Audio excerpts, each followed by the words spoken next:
Did you get your foot in the door with ECW? Toad got a tryout in Georgia one Sunday. Um, because he was tag team partners with Lodi, and Lodi being Raven's sign guy, and then Raven so close with Dreamer. It was that whole thing. So he wanted me. Toad said, "Ride down with me."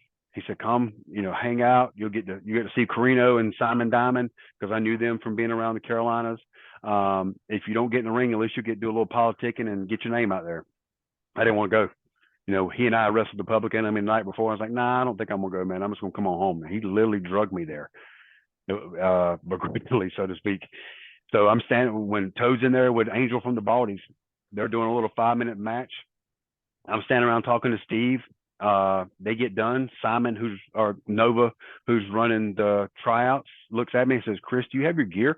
I'm like, "Yeah, it's in the car." He says, "Run and get it." So I go get my gear on. He throws me in the ring with Simon Diamond. We do a little 5-minute deal, finish, and Nova tells me, he says, "I got great instinct on certain things." And I said, "I appreciate it." I get out of the ring, and I hear somebody that was sitting over in the crowd yell at Bill Alfonso, "Fonzie, get that ball guy back in the ring."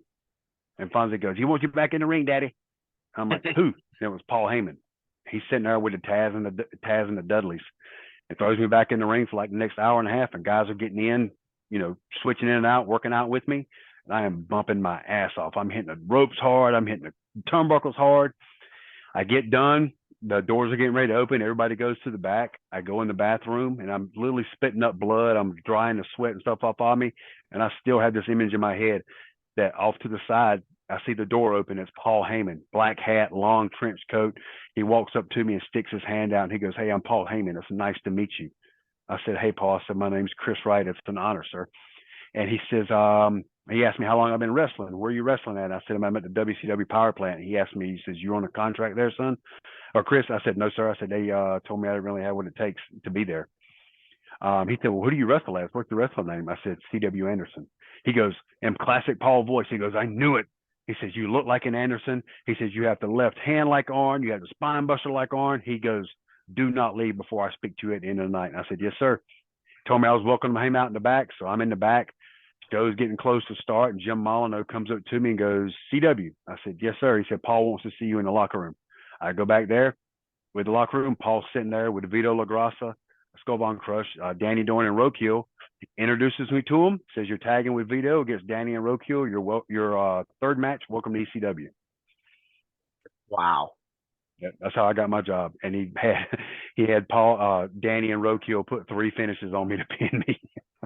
Wow. I always thought that I got heat from them. Who's this new guy getting 3 finishes put on him? But Danny and Rokiel, later said no, that wasn't like that.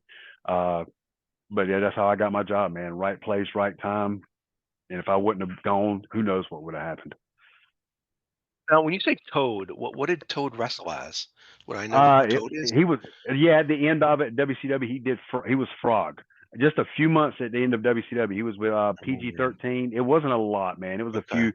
few matches. I don't know if it was Thunder or something like that, but he had like a little program. It was the PG-13 and him as Frog against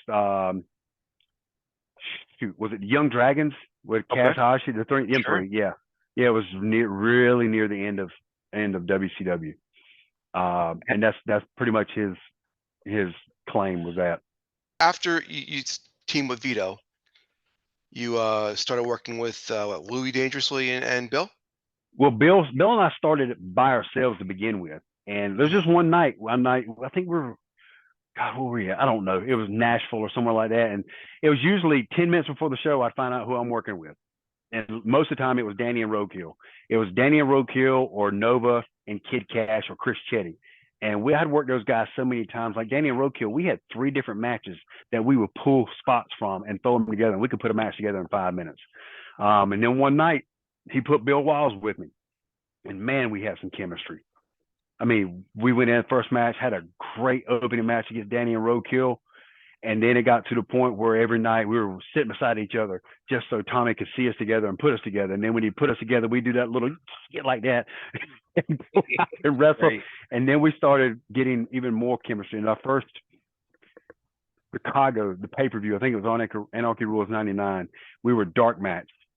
And he and I walked out against Danny and Rokia. And we walk out, we didn't realize people knew who we were.